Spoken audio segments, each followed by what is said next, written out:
E agora a entrevista do dia com Denise Campos de Toledo. E eu converso agora com Alberto Rolo, advogado especialista em direito eleitoral. Doutor Alberto, boa noite. Boa noite, Denise, e eu agradeço o convite. Bom, nós estamos acompanhando aí vários casos meio que inéditos na política brasileira, eu acho que a gente pode falar assim, um presidente na presidência, no exercício da presidência, rompendo com o partido dele. Então nós temos um presidente sem partido em princípio, formando um novo partido, e aí nós temos alguns entraves da legislação, a questão de tempo.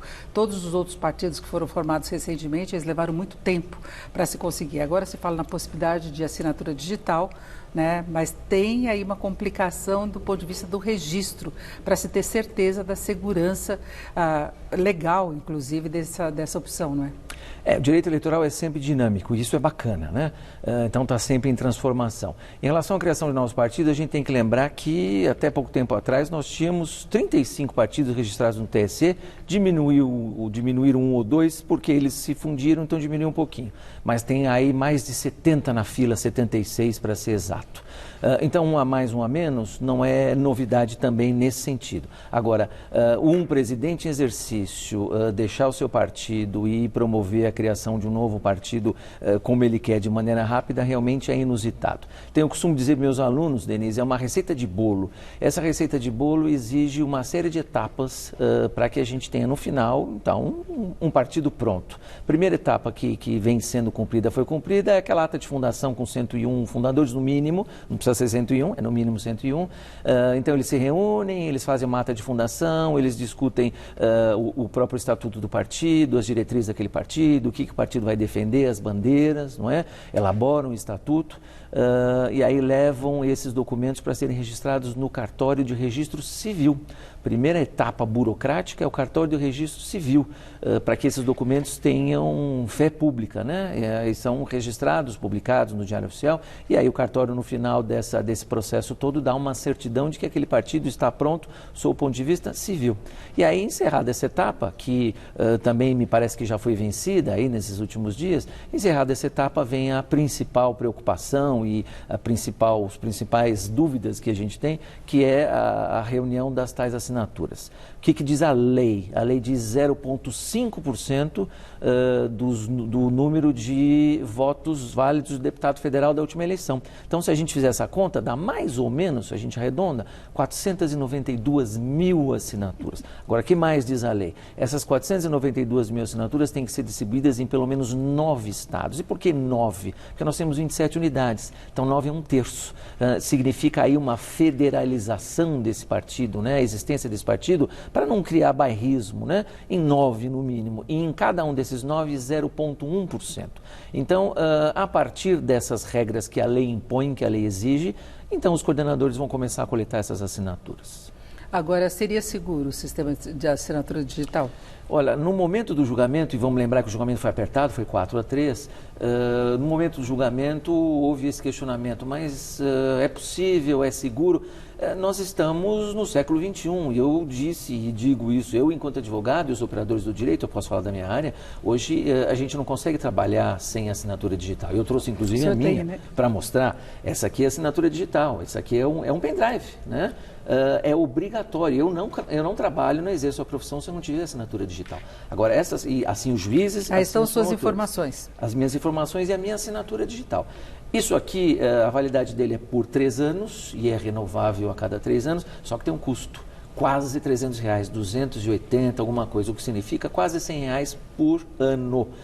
Então, além da necessidade profissional, e aí é exigência, eu não imagino qualquer outro cidadão se dispondo a gastar esse dinheiro só para ter assinatura digital. Teria que manter, não pode só ser no momento da assinatura para o registro do partido, depois a pessoa tem que manter essa assinatura digital? Tem um prazo mínimo, né? Eu não preciso renovar. Se eu só for usar uma vez, eu não preciso renovar.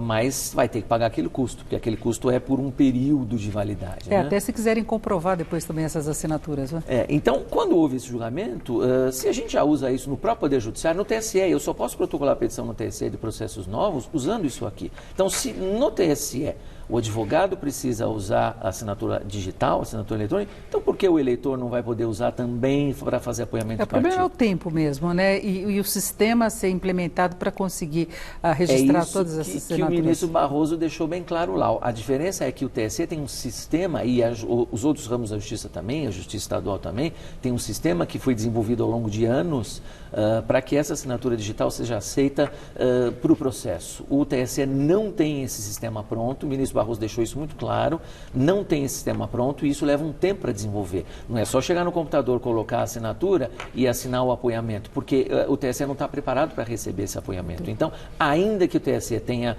liberado o uso da assinatura digital por uma votação de 4-3, o próprio TSE ainda não está pronto para recepcionar isso. Agora nós temos um outro lado também bastante complicado, que são os políticos parlamentares que querem aderir a esse novo partido. Tem uma situação de racha do PSL, o PSL optou por não expulsar, porque facilitaria a vida deles, né, se houvesse a formação do novo partido, mas deu punições, suspensões para até 1 ano, como foi o caso de Eduardo Bolsonaro. Há um questionamento disso, até porque eles são afastados de comissões, uma série de funções que tinham esses parlamentares. Agora, a transferência, e aí não é apenas esse caso, nós temos outros casos de expulsão, de se discutir punições, pessoas que querem fazer coligação, mas o partido em questão não deixaria ser candidato à prefeitura, por exemplo, no ano que vem. Como é que é essa movimentação? Então, a decisão de punição ou não, de expulsão ou não, é uma decisão política se houver fundamento, se houver provas de que alguém fez alguma coisa errada. Em relação, e aí eu volto à lei, né? O que diz a lei? Que o sujeito, para deixar o partido sem correr o risco de perder o mandato, que é chamada infidelidade partidária, tem que ter justa causa. E, de uma vez por todas, tem muita gente que tem feito comentários aí, me parece, do ponto de vista jurídico, indevidos, né? Já houve, lá atrás, em algum momento, onde a fundação de um novo partido era justa causa, para que o parlamentar saísse para um novo partido e não perdesse o mandato. Hoje não é mais. Pode? A lei foi alterada em 2015, então, a partir de 2015, não é mais justa causa você sair para um partido novo. Não está na lei. Então, a não ser aqueles que foram eleitos pelo sistema majoritário, daí o presidente Bolsonaro estar sem partido e um dos filhos dele, que é senador, também ter saído, a não ser quem foi eleito pelo sistema majoritário, aí pode se mudar de partido, não tem risco de perder mandato, quem foi eleito pelo sistema proporcional, portanto, deputados federais, deputados estaduais e vereadores, só podem sair se tiver justa causa. Então, como você disse, talvez numa decisão política, e aí é questão de perguntar isso das pessoas competentes, o PSL tenha decidido, então, não expulsar, porque, lógico, se eu expulso o meu parlamentar, se eu mostro que eu não o quero mais, aí eu estou abrindo a porta, a possibilidade para que ele procure um novo partido sem perder o mandato. Então, o fato de ter sido aplicada uma punição, uma suspensão sem a expulsão, talvez realmente reflita essa ideia de deixá-los ainda abrigados no partido e, eventualmente, criar algum tipo de dificuldade lá na frente. Isso a gente vai ver depois. Né? Vai ver, qualquer decisão possivelmente vai ser da justiça mesmo. É, lógico que todo mundo que sofre uma punição, que achar indevida, que entende indevida, pode buscar na justiça essa reparação. Se alguém achou que foi punido indevidamente sem provas, vai na justiça e vai buscar essa reparação. Agora, não é nem esse caso, é o caso da troca lá na frente, que eu falei que pode criar uma situação atípica novamente. Né? Então, a troca lá na frente, e não tem essa troca por partido novo, repito, a lei não fala isso, vai parar na justiça também, porque já houve lá atrás essa possibilidade, agora não tem mais.